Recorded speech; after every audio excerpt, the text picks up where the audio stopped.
Hey folks, Rob here with another episode of Unboxed, the YouTube series where I open and unbox albums on vinyl with my machete.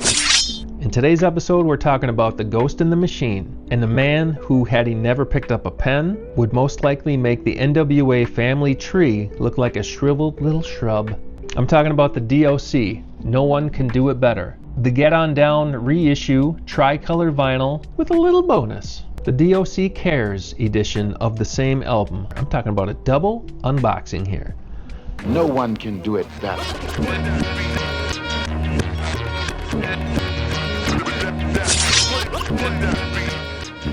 Welcome to Unboxed. Listen, if you like music-related content and getting a bit more in-depth with music-related subject matter, then you'll want to subscribe, like, hit the bell for notifications, leave a comment, let me know what you like about this. I appreciate any feedback. Look, I do this just for the shits and gigs of it all. So, this is really one for the hip-hop heads. If you know your boom bap and your West Coast history, then you know this album. Dr. Dre produced the entire thing. But before I get out the machete and slice open this pig, we have to respect the pen. The D.O.C. damn near wrote the blueprint for early Ruthless Records releases, because he wrote heavy hitters for Eazy-E and N.W.A.'s albums. Ice Cube gets a lot of credit for the attitude, but the D.O.C. brought the lyrical aspect. I believe that without the D.O.C., Eazy-E would not have had that signature bounce to his lyrical delivery. But enough of that. What do you say we get out the machete and we cut these pigs open?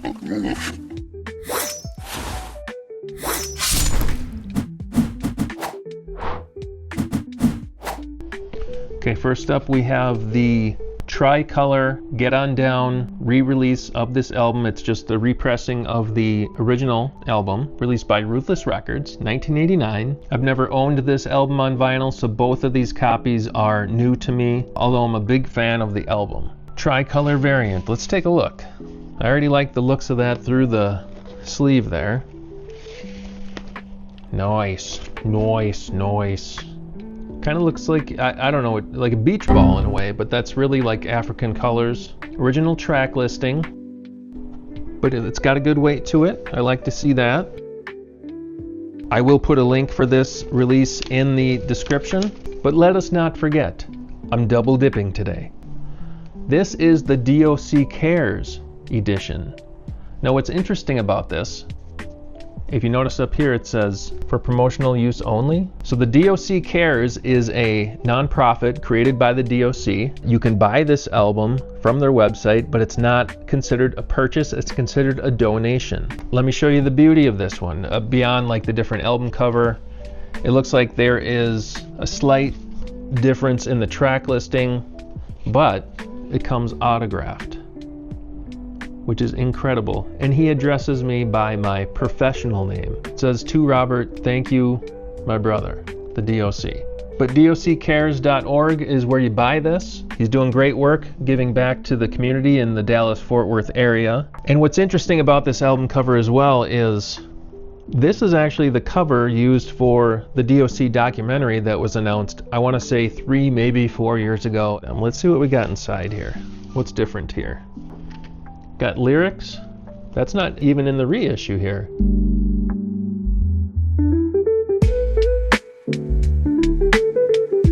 And then the vinyl itself. Ooh, look at that.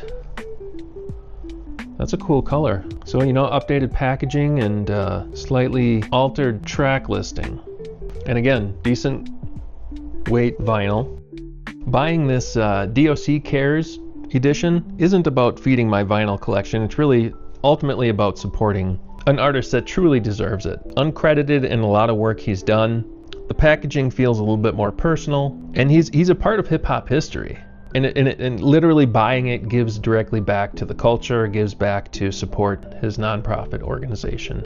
And if you've listened to him speak on this, you know that he's very passionate about it and has some big plans. So if you really want to support the DOC, check out DOCCares.org. We'll link that one in the description below as well. So Ruthless Records in the late 80s. Quite a run. You got JJ Fad, followed by Eazy-E's debut album, followed by N.W.A. Straight Outta Compton. And then finally, June of 1989, the D.O.C's No One Can Do It Better. But you can't talk about this album, unfortunately, with talking about the tragedy that followed 5 months after this album was released. The D.O.C. famously was in a car accident. He was thrown through the windshield, his larynx is crushed, and because of that distinctive, powerful, dynamic voice is gone. But he survives. And that leads me to the biggest what-ifs in hip-hop history. I know there's many. Because the D.O.C. was basically the best technical rapper in his entire crew, objectively. If he doesn't lose his voice, what happens to hip-hop in the 90s? Does Dre still leave Ruthless Records and start Death Row Records? And if you think about the domino effect, because of that, you got Snoop Dogg and the Dog Pound, Rage. And then even beyond that, Dre wouldn't have left Death Row and created Aftermath, and then 50 Cent, Eminem, Kendrick Lamar, The Game, so many. It's crazy to think, because of this tragedy, so many things have happened. It really takes a strong will and a strong person to not end their life. And I don't mean to get morbid and dark, but he stuck around. He chose to ghostwrite for Dre on The Chronic. He helped craft Snoop Dogg's writing skills and mentoring Snoop Dogg. But if this tragic car accident never happened, does Dre still leave Ruthless and start Death Row? Does Snoop Dogg get a chance to come and take center stage? But his resilience to stay in the game and architect those classic albums, that's a factor in why this album is so good. And that's why I give this album 4.5 machetes. Really, the only thing I could do without on this album is the commercials that N.W.A. was kind of known for.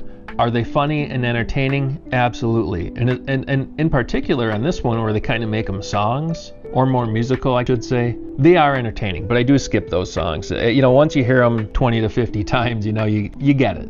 And another factor I love about this album is the D.O.C. he doesn't cuss a whole bunch. As vulgar as like N.W.A. was, he leaned more towards the lyricism. Does he once in a while? Absolutely, and I'm fine with that. I'm not saying I'm anti or anything, but the way the D.O.C. does it, no one can do it better.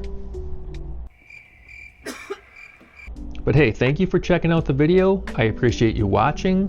Please like, comment, subscribe, hit the bell for notifications. Leave me a comment here. Are you a fan of the D.O.C. if No One Can Do It Better? If so, what's your favorite track on the album? And do you think, is he one of the biggest what-ifs in hip-hop history? Let me know. And I'll see you in the next video.